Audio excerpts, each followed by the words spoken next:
Ici, les méchants ne meurent jamais, ils patientent. Moi, c'est le chroniqueur noir. Gardien des vérités tordues. Et confesseur des âmes damnées. Aujourd'hui, Pauvre petit Muzan. Tout le monde le déteste, personne ne le comprend. Aujourd'hui, faisons ce que personne n'a le courage de faire, l'écouter sans l'interrompre avec des épées. Muzan, ce philanthrope incompris.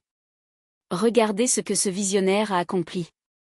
Zéro chômage, tous les humains deviennent des monts égale plein emploi dans la chasse. Écologie, plus de soleil égale économie d'énergie.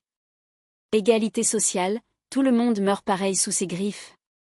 Et comment l'humanité l'a remercié? En créant des clubs d'escrimeurs qui respirent fort. Les pourfendeurs, ces sales hypocrites. Analysons leur noble combat.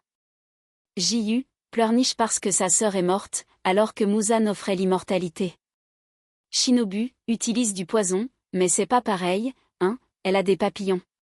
Rangoku mange 15 bols de riz mais refuse un petit peu de sang humain puf. Au nom Muzan est méchant, il transforme les gens contre leur gré. Dit la bande qui endoctrine des orphelins à couper des têtes.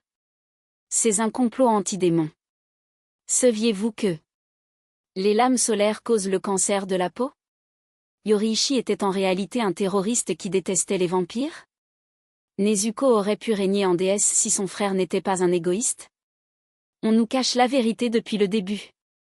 Muzan est un roi tragique. Écoutons sa version.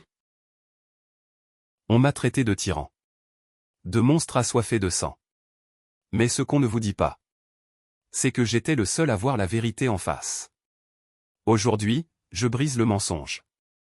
Voici l'histoire. Telle que vous ne l'avez jamais entendue. La révolution qui faisait peur.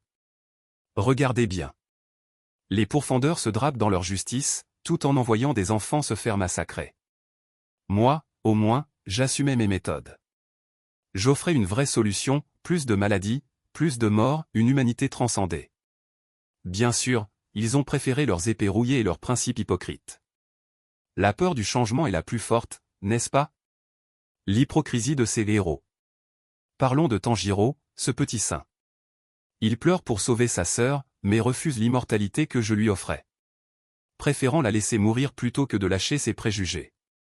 Touchant, non. Nous avons perdu Et ces fameux bon piliers. nombre de nos soldats. Des bourreaux qui On s'ignorent. perçoit au premier regard Shinobu si et son quelqu'un poison sait se élégant, battre ou non. Jiyu et son complexe du Le sauveur. gamin qui était là tout à l'heure, par Tous exemple. aussi pathétiques les uns que les autres. Il a réussi à mettre un coup de Ce tête monde à qui l'ont gâché. Shinazugawa. C'est très prometteur. J'avais tout prévu. Un monde sans souffrance. Mais peu après nous avoir rejoints. Sans inégalité. Où seuls les plus forts méritaient l'éternité. Et ils ont tout détruit par peur de perdre leur petit confort moral. Même ce faux prophète aux techniques volées. Il a juste retardé l'inévitable. La nature finira par me donner raison. Le test ultime. Alors je vous pose la question. Si demain, on vous tendait la coupe de l'immortalité, la refuseriez-vous vraiment? Nous savons tous la réponse.